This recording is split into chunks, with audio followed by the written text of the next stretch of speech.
Cześć, witajcie. Za mną jakieś 30 minut podejścia. Sytuacja się nie zmieni przez najbliższe kilka godzin, bo podejście mam non-stop. Startuję z pułapu 600 metrów nad poziomem morza. Finalnie ląduję w okolicach 1100-1200. Także droga będzie dość nudna i nużąca i męcząca. Ale nie do końca, bo mamy piękną zimę. W końcu. Znaczy, wystarczyło wyjechać w góry. No i te pół metra śniegu, powiedzmy, że tutaj jest. No w każdym razie ja wykorzystam przerwę, żeby założyć stóp-tuty, wziąć łyk wody, bo już tyłek mi się trochę przypocił, muszę przyznać. Widziałem ostatnio, że Szybki przygotował coś innego niż zupkę chińską z kabanosami, więc stwierdziłem, kurde, ktoś musi trzymać poziom i chodzić po górach, a nie gotować. Tak serio, dzisiaj będzie i łażenie w górach i gotowanie, stąd waga plecaka. A dla tych, co nie wiedzą, stóp-tuty to taki ochraniacz przed śniegiem, co by nam do butów nie wpadał. Bez tego, prawdę mówiąc, ani rusz w góry zimą. No cóż, pogoda piękna, warunki piękne. Szkoda, że takie zachmurzenie jest, no ale wszystkiego mieć nie można. Ja trochę żałuję, że nie wziąłem snowboardu. W sumie nawet go nie mam, ale gdybym miał, to bym żałował, że nie wziąłem. No cóż, cel na dziś, górska chata. Powinno mi się udać dotrzeć tam przed zmrokiem. Miłego oglądania i zapraszam na kolejną wspólną przygodę.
Nie wiem, czy wspomniałem, w jakich górach jestem.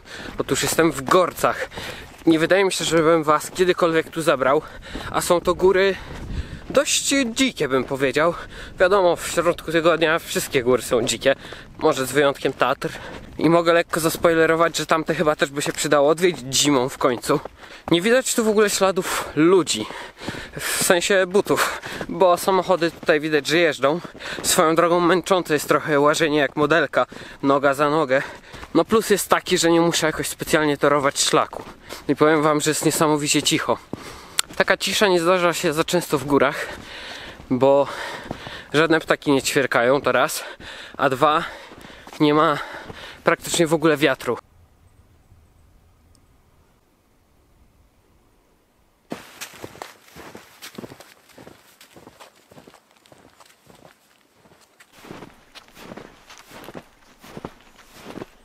Optymistycznie patrząc, szlakiem przede mną szła jedna osoba i pies. Dzisiaj żadnych opadów nie było. Wczoraj chyba też nie. Ludzka stopa stanęła tutaj pewnie wczoraj, może kilka dni temu. Jeśli zależy wam na nieprzetartych szlakach, to dobre miejsce.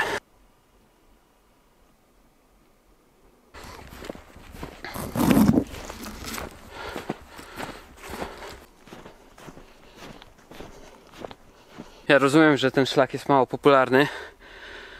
No ale robienie z tego toru Ninja Warrior to trochę przesada.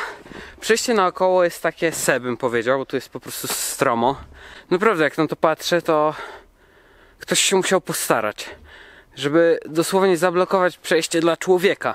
Nawet nie ma tu pół metra przestrzeni.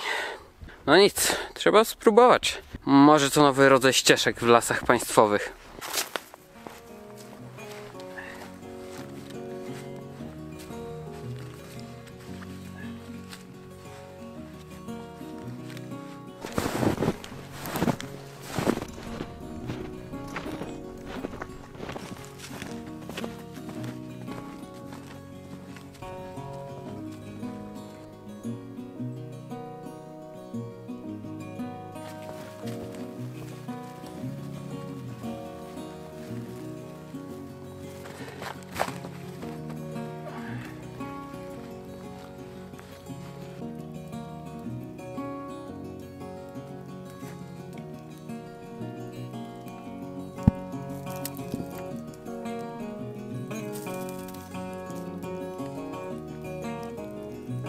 Słuchajcie, jeśli ten piękny widok nie zmotywuje was do wyjścia z domu, to ja nie wiem, co zmotywuje. I nie mam tu na myśli siebie, a mógłbym. Tak zupełnie serio, warunki są niesamowite. Włosy by się przydało ściąć, ale już zostawię je do Szwecji, żeby mi było ciepło w głowę.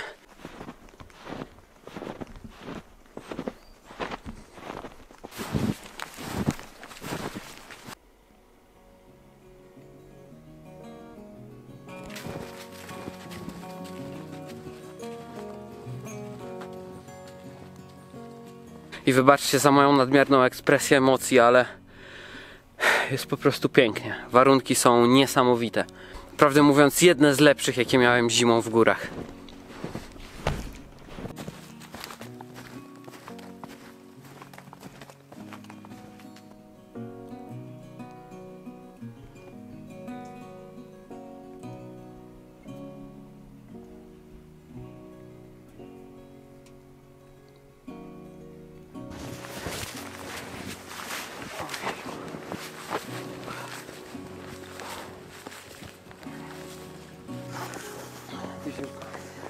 Nie, dzięki.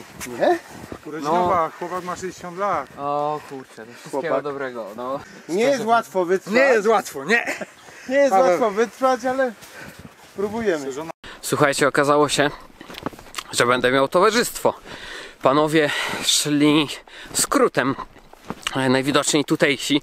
Myślę, że jeszcze dziś będziemy mieli okazję ich poznać i przedstawię wam, jak to w górach wygląda. Oczywiście propozycja toastu na cześć urodzin jednego podróżników była. No cóż, miała być spokojna noc w bacówce, a może wyjść coś zupełnie odwrotnego. Ale tak głęboko w górach, szczególnie tych niszowych, mało popularnych, naprawdę ciężko trafić na jakieś niefajne osoby.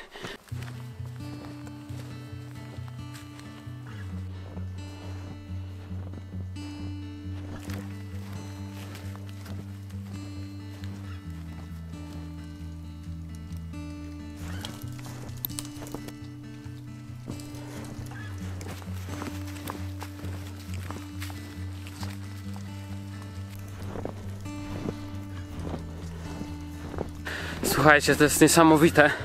Słońce dosłownie grzeje jak w lato. Piękna polana, niesamowite warunki.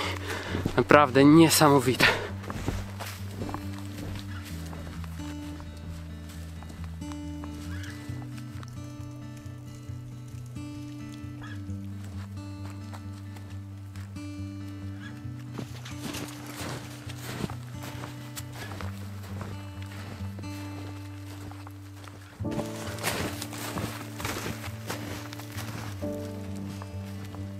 Słońce grzeje na tyle mocno, że czuję, że mógłbym się tutaj opalać swobodnie.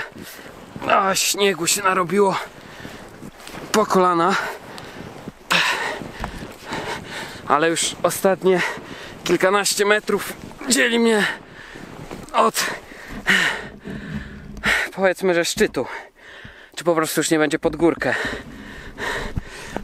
Ale najpierw trochę muszę się pomęczyć.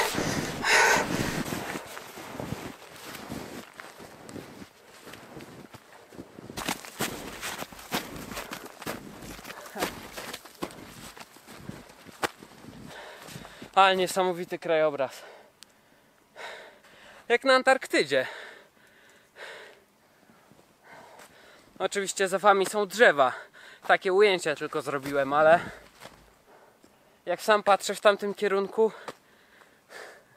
wygląda trochę jak koniec świata. Jakaś droga do nieba.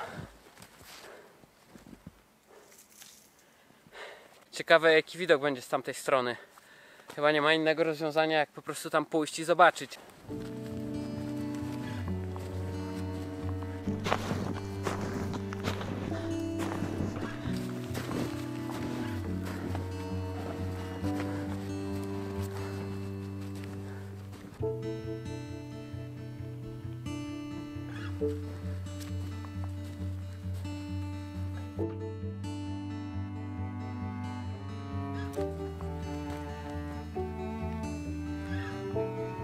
Piękny widok na Tatry.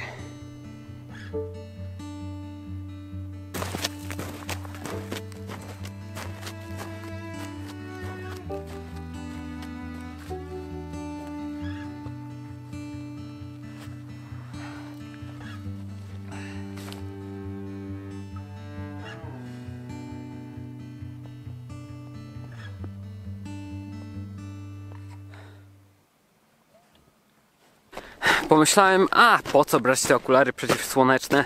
Zostawię na jakieś trochę bardziej wymagające góry. Ale przydałyby się trochę. Świeci po oczach jednak dość mocno. I po cichu liczyłem na takie warunki. Zdarza się, że właśnie na początku trasy na dole zachmurzenie jest duże, jednak wraz z wysokością ustaje, aż w końcu wychodzimy ponad linię chmur i wtedy mamy coś takiego. Jest po prostu cudownie. Istne morze chmur.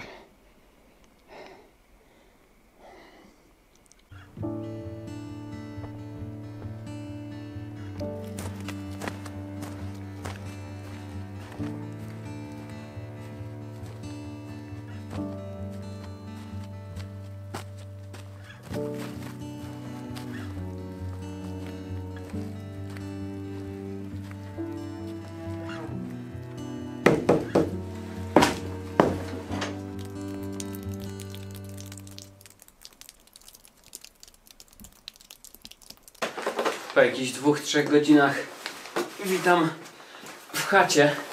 Jest tutaj zdecydowanie zimniej niż na dworze. Od razu jak wszedłem, przeszły mnie dreszcze. Muszę się ubrać koniecznie. Jest tutaj nawet pieczywo. Ktoś zostawił bułki, tam z tyłu jest chleb. Akurat fanem tego typu praktyk nie jestem i z mojej strony raczej wolałbym, żebyście i wy nie zostawiali żadnego pieczywa, bo wraz z nim po prostu mogą się tutaj zalęgnąć myszy.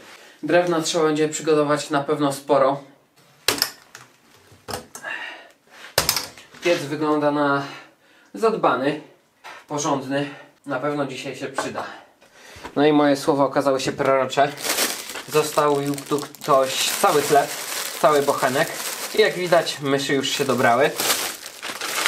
Kiełbasę również ktoś zostawił. I do niej również dobrały się myszy. Póki mam światło dzienne, przejdę się narobić zapas drewna, bo chciałbym tutaj palić całą noc. Jestem jednak 600 metrów ponad punktem startowym. Dlatego w nocy prognozy wskazują, że ma być tutaj około -10. Chłodno.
Muszę wam przyznać, że wyjątkowo topornie szło ścięcie tego drzewa. Pomimo tego, że było martwe, suche i po prostu powinno się ciąć trochę lżej, piła mi się jakoś dziwnie klinowała. Wydaje mi się, że ono było troszeczkę przechylone w drugą stronę niż chciałem je obalić. Dlatego było tyle problemów. Złamałem brzeszczot. To się musiało stać. On się kiedyś wygiął w tym miejscu. Parę razy już mnie odskakiwał. Piła się wyginała. No cóż, i tak miałem ją wymienić przed wyprawą do Szwecji. Szkoda, że dzisiaj będę miał utrudnione zadanie, bo pomimo tego, że jest to kilka centymetrów, jakieś 3-4, no to jednak są 3-4 cm cięcia. I to też jest zwiększone ryzyko tego, że piła znowu mi się wygnie i złamie.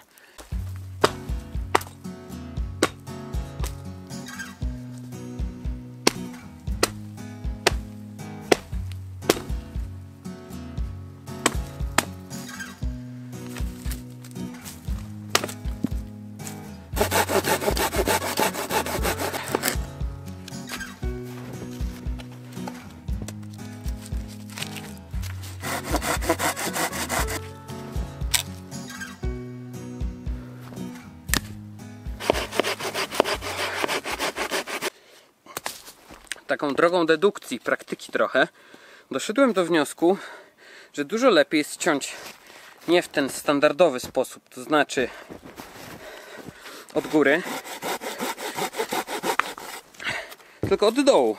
Nie wiem, czy jest to efekt placebo, już po prostu się wymęczyłem taką techniką cięcia od góry, ale od dołu idzie to naprawdę sprawniej.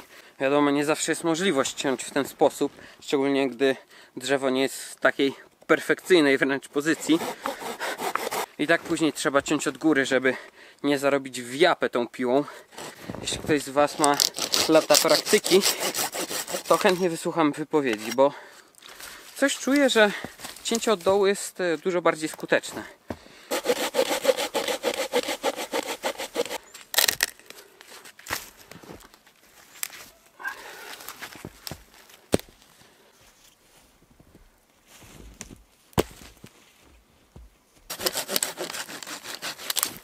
Szczerze wątpię, czy mi wystarczy drewna na może nie tyle co całą noc, chociaż to też bym poddał wątpliwości. Natomiast po prostu wydaje mi się, że rozgrzanie tej chatki będzie niemożliwe z tą ilością drewna, którą mam. Po prostu wszystko jest wymrożone, te bale drewniane, na których jest ona postawiona, cały piec, to wszystko jest zimne. Ewentualnie w nocy móc przygotować sobie wrzątek na termofor czy herbatę. Utnę taki dłuższy kawałek, już po prostu nie chce mi się tego ciąć, za chwilę będzie zachód słońca, piękny na pewno, siedzę w tym lesie, a jest taki widok, dlatego tnę to ostatnie, zanoszę wszystko pod chatkę i musimy się trochę podelektować tym widokiem, bo nie po to ten cały wysiłek był.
Ze względu na prawdopodobnie niewystarczającą ilość opału chciałbym rozpalić w piecu jak najpóźniej, ale jestem cały przymoczony.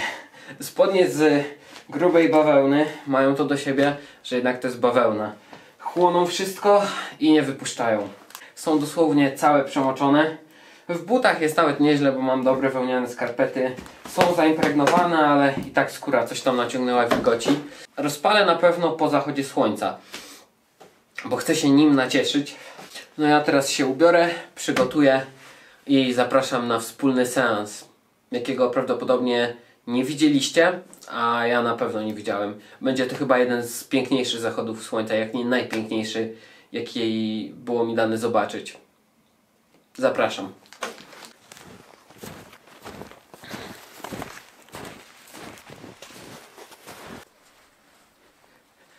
Jeśli zastanawiacie się, dlaczego się tak zachwycałem, to myślę, że macie już dobrą odpowiedź. Trochę zachodów słońca już w życiu widziałem, ale to jest coś nieprawdopodobnego. Za mną, nie wiem czy nie zasłaniam, przeskoczę. Po mojej lewej stronie pięknie zachmurzone gorce. zaś po mojej teraz prawej stronie Tatry. Tatry czyściutkie. Żadnego, ale to żadnego zachmurzenia powyżej linii powiedzmy 800 metrów nad poziomem morza.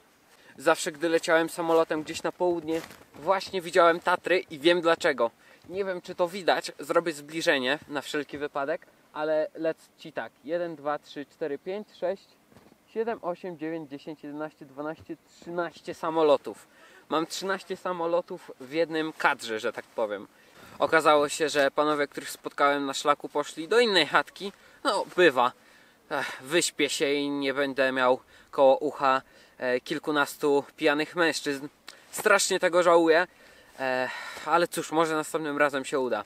Swoją drogą to jest niesamowite, jak się dźwięk niesie, bo oni są tak na oko z jakieś 400 metrów ode mnie. Rozmawiają ze sobą i ja ich słyszę. Oni pewnie też mnie słyszą, jak teraz mówię głośno do kamery. Wybaczcie, że tak się zagaduję. Nie mogę udźwignąć chyba ciężaru, jaki daje piękno tego zachodu. Już się nie odzywam. Delektujmy się nim razem.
Za moimi plecami to jest po prostu cud, cudo raczej. Nie powiem, zmarzłem solidnie, ale było warto. Wybaczcie, ale nie mogę się napatrzeć.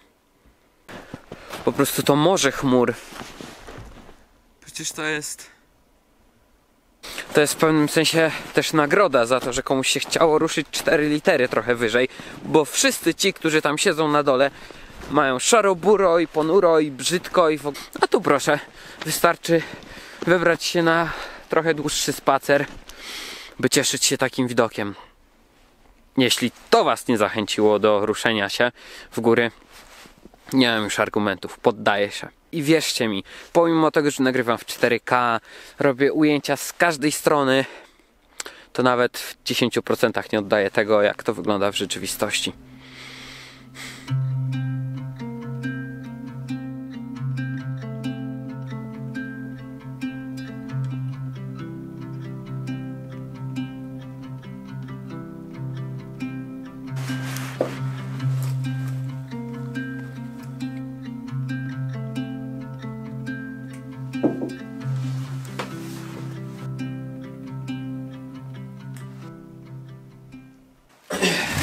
Tak jak powiedziałem, będę zwlekał z tym paleniem jak najdłużej. Nic tu nie stoi na przeszkodzie, żeby przygotować sobie drewno i całą rozpałkę zawczas, żeby w odpowiednim momencie tylko podłożyć zapałkę czy zapalniczkę.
Teraz muszę przygotować jeszcze te obałki do włożenia do pieca, bo no właśnie mamy kolejny problem. Są po prostu za duże.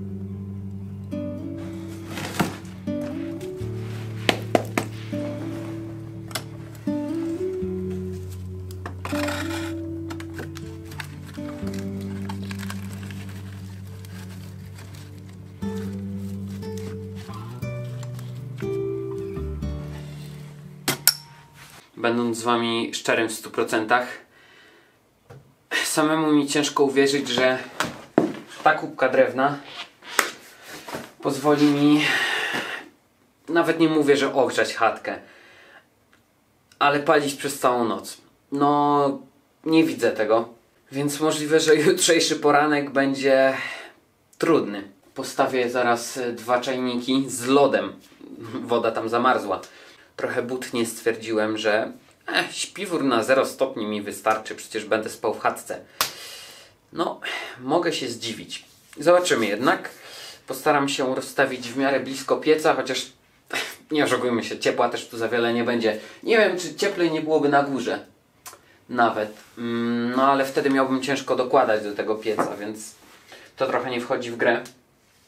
Ewentualnie jakoś na ławie mogę się tu rozstawić. Nie wiem, będę o tym myślał, jak będę się rozkładał. Na razie jestem tylko na śniadaniu. Sprawdziłem, mamy godzinę 19, więc jak na jeden posiłek w trakcie dnia, no to nie jest jakoś specjalnie dużo.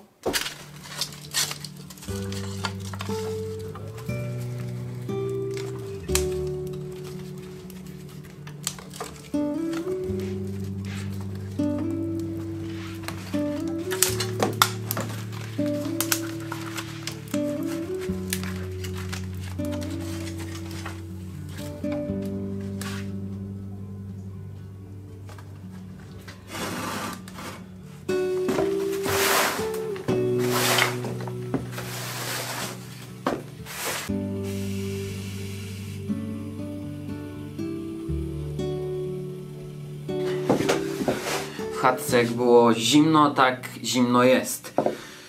Ale przynajmniej pali się w piecu. Jest on naprawdę solidnie wymurowany. To dobrze i źle.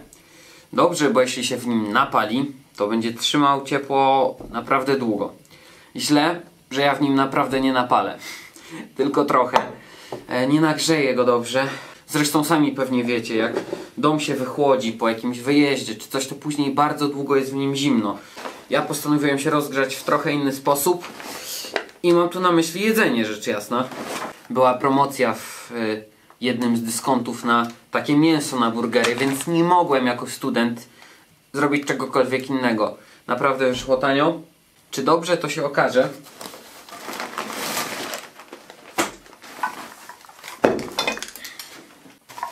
Mam swoją porządną patelnię cygańską.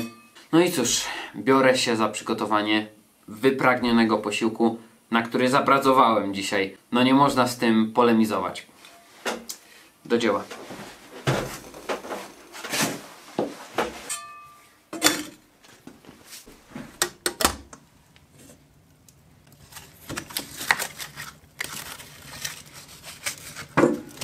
Z otwartymi drzwiczkami niewątpliwie tego ciepła tutaj więcej wylatuje.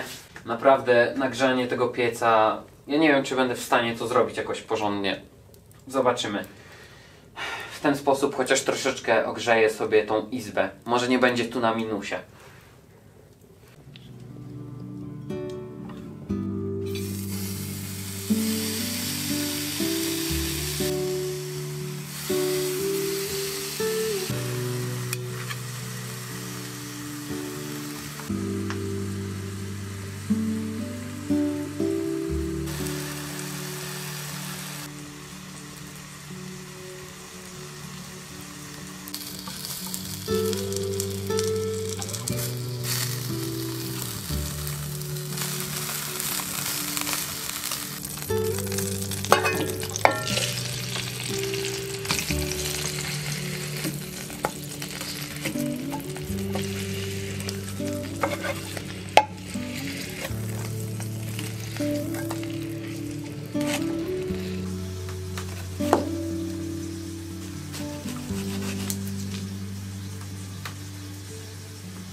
Czy to był efekt zamierzony, żebym miał tutaj taki sos serowy?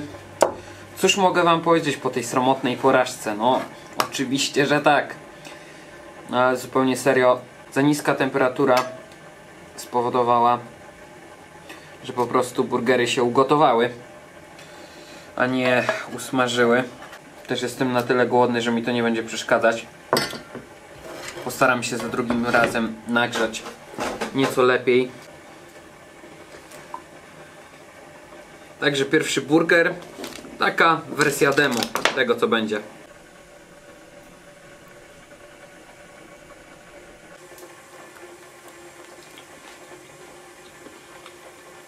Powiem tak, zdarzyło mi się jeść gorsze burgery gdzieś na mieście, więc zważywszy na okoliczności, uważam, że ten burger jest naprawdę dobry.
Miałem plan rozstawić sobie miejsce do spania na podłodze koło pieca, ale te myszy są nad wyraz aktywne, biegają w tą i z powrotem. Dlatego dla swojego bezpieczeństwa, to właściwie swojego sprzętu, bo mi myszy nic nie zrobią, ale śpiwór mogą już pogryźć albo materac.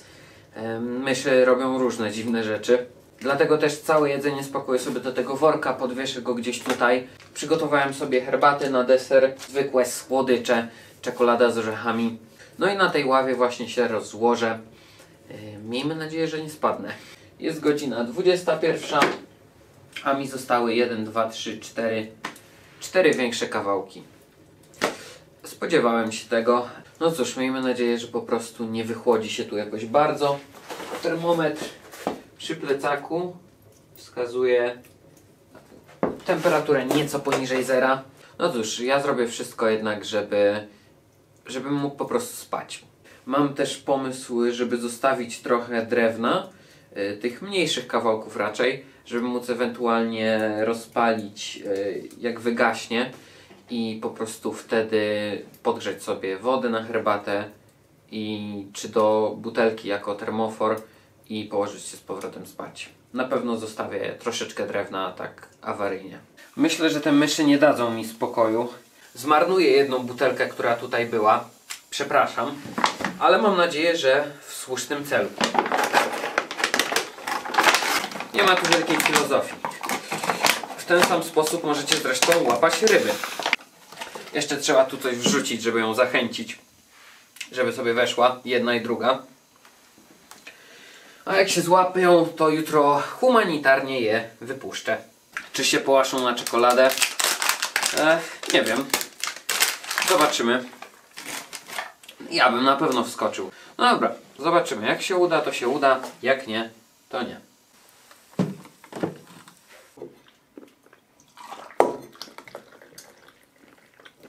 Pomimo tego, że w górskiej chacie, to obawiam się, że ta noc może być jedną z mniej przyjemnych w ostatnim czasie.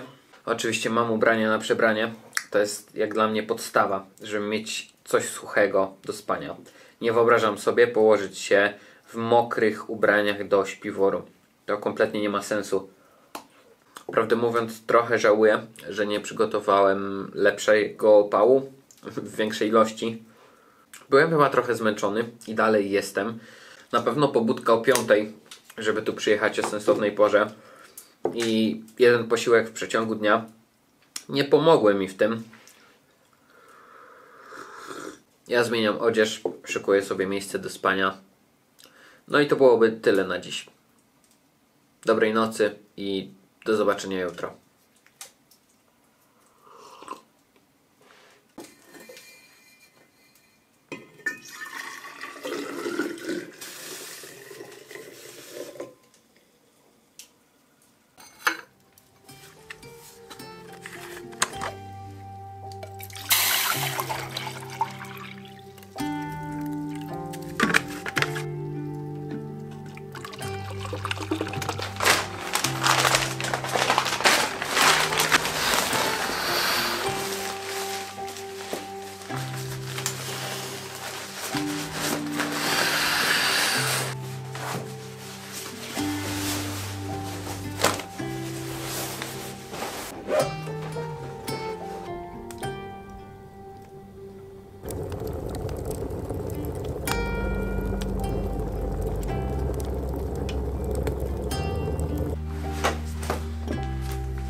Dziesięć po 8.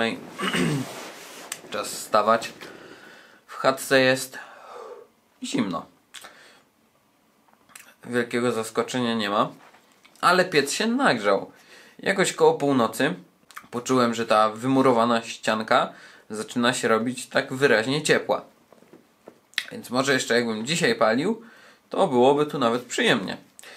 Zastanawiam się, czy chce mi się w ogóle robić śniadanie. Moja najlepsza mama na świecie odbiera mnie z parkingu o 10, także trzeba ruszyć tyłek, żeby na mnie nie czekała. Pułapka zadziałała. I to nawet ze 2-3 razy. Problem w tym, że myszy z niej wyskoczyły.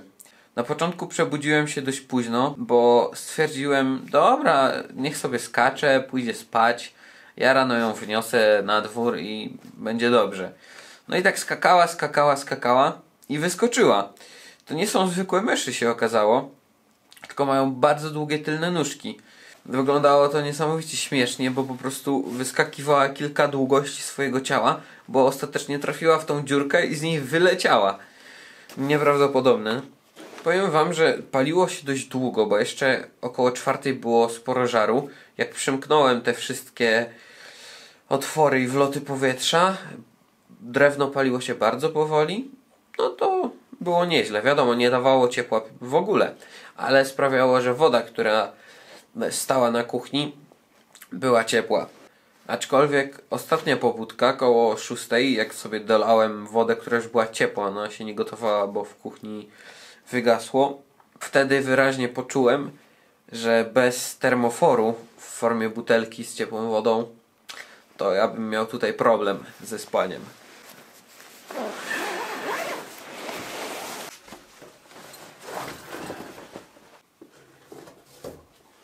Termometr wskazuje temperaturę nieco poniżej zera, a może dlatego, że jest blisko pieca, który jest ciepły. A z kolei buty, które sobie rozgrzewam teraz tą butelką z ciepłą wodą, są mokre. Nie wyschły ani trochę. Skarpetki też okazały się być mokre.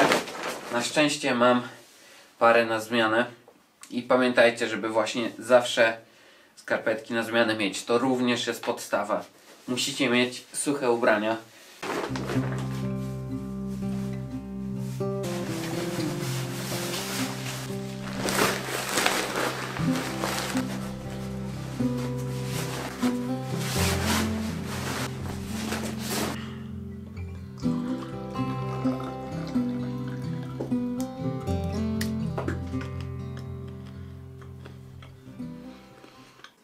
Dzisiaj już bez większych komplikacji i przygód dla Was, bo ja ruszam dalej w góry. Widzimy się za kolejne 2 tygodnie na kolejnej premierze.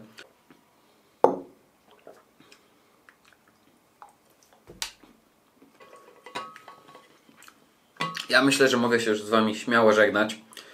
Chociaż jeszcze przede mną droga powrotna, jeszcze się może coś wydarzyć. Standardowo możecie dać znać w sekcji komentarzy, jak Wam się podobał materiał, czy podobają Wam się takie warunki. Jakoś rzadko też odpowiadam na komentarze publicznie, ale już wiele razy miałem punktowane to, że za mną chodzi ekipa i mam ludzi za kamerą i na pewno bym tego nie nagrał sam i po prostu wszystkie tego typu oszczerstwa. Po pierwsze, wierzcie mi, chciałbym, żeby było mnie stać na ekipę filmową.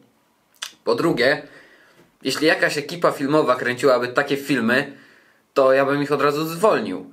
Myślę, że dla znacznej większości, a tym bardziej po prostu moich stałych widzów, nie muszę Wam przecież tłumaczyć, jak to wygląda. Ja oczywiście zapraszam na swoje media społecznościowe, tam publikuję informacje o takich wypadach dużo wcześniej, więc możecie się dowiedzieć, co tam u mnie się dzieje, o planowaniu wyjazdów. Dziękuję z całego serca swoim patronom, bo to właśnie dzięki Wam takie wyjazdy realizuję. Powtarzam tą frazę chyba za każdym razem, ale to jest prawda. To właśnie Wy dokładacie znaczną cegiełkę do tego, że filmy mogą być regularne.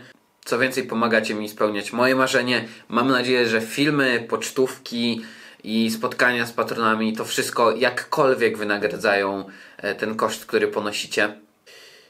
I do następnego. Mam nadzieję, że przygoda Wam się podobała i dobrze spędziliście ze mną czas. Wyłączcie już komputer, chyba że chcecie obejrzeć jakiś inny mój film.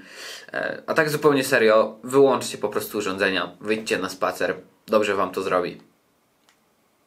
Wszystkiego dobrego i do następnego. Cześć.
gdzie ta ekipa filmowa? Nie szczekajcie, to dam wam kurczaka jeszcze. Rano nie musicie rozpalać drugi las. Żeby rano nie musicie rozpalać. Chcecie mnie gryźć? To proszę. Dobra, za dużo gadam. Jak zwykle. Kolejne 2 szczekacze do zestawu. Dobra, w sumie... Nie, na razie nie.